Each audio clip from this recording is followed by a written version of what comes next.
Yo tout le monde, c'est Mireille de la chaîne Merimap et aujourd'hui on se retrouve pour une toute nouvelle vidéo. Alors aujourd'hui on va parler du tout nouvel animé Pokémon qui est sorti il y a peut-être un mois si je dis pas de conneries et qui continue à sortir. Pour le moment il n'y a que 3 épisodes qui sont sortis. Hop, petite nouveauté, essaye de deviner la vidéo dans 2 semaines. Les indices c'est ça, 2 dagues, une épée et des pierres précieuses. Bref c'est parti pour la vidéo. Bon, alors de quoi est-ce qu'il parle cet animé? Et ben en fait c'est l'histoire d'un jeune garçon. Bien sûr il a pas le droit d'aller dans une forêt vu que c'est un gamin, mais il s'en fout, donc il y va quand même. Là-bas il va y croiser un Pokémon. C'est un Pokémon sauvage parce qu'il a été maltraité par des humains et donc il les déteste. Mais étonnamment, les deux vont bien s'entendre à force de traîner ensemble. Voilà, en gros c'est ça l'histoire. Mais alors, est-ce que c'est un bon animé? Est-ce que c'est une masterclass comme peut l'être Spy X Family, que je vous ai présenté il y a 2 semaines? La réponse est oui, c'est un animé sympa, mais non, c'est pas une masterclass pour plusieurs raisons. Déjà, on va commencer par la durée de l'épisode. Ça va entre 5 et 10 minutes, à peu près, un peu plus de 10 minutes parfois.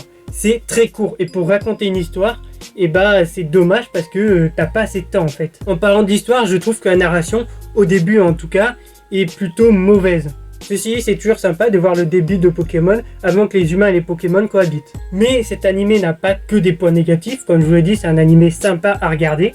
Et déjà, on va commencer par son plus gros point positif selon moi, c'est son visuel. La direction artistique et l'animation fournie par Wit Studio sont masterclass, c'est vraiment très très beau. Alors, on va pas se mytho, par rapport à un Spy X Family, par rapport à du Fate, par rapport à du Demon Slayer, c'est pas aussi ouf. Mais je vous rappelle que c'est un animé Pokémon, et pour un animé Pokémon, je suis quand même super surpris de cette qualité. Ce qui est super impressionnant aussi, c'est les environnements et les couleurs. Vous verrez quand vous regarderez l'animé, mais c'est vraiment super stylé.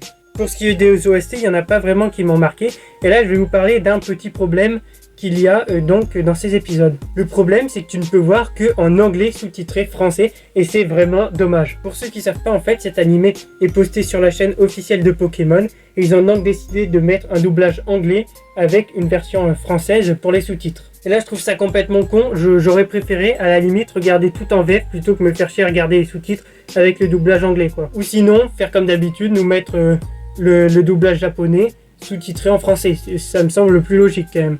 Bref, ça reste un animé sympa. Je lui mets la note de 7 sur 10, tu vois, c'est pas incroyable non plus.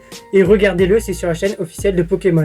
Bref, n'hésitez pas à regarder cet animé Pokémon. Dans 2 semaines, on va parler d'un animé qui n'a rien à voir. Donc n'hésitez pas à vous abonner, à liker. Je vous dis à la prochaine. Allez, ciao.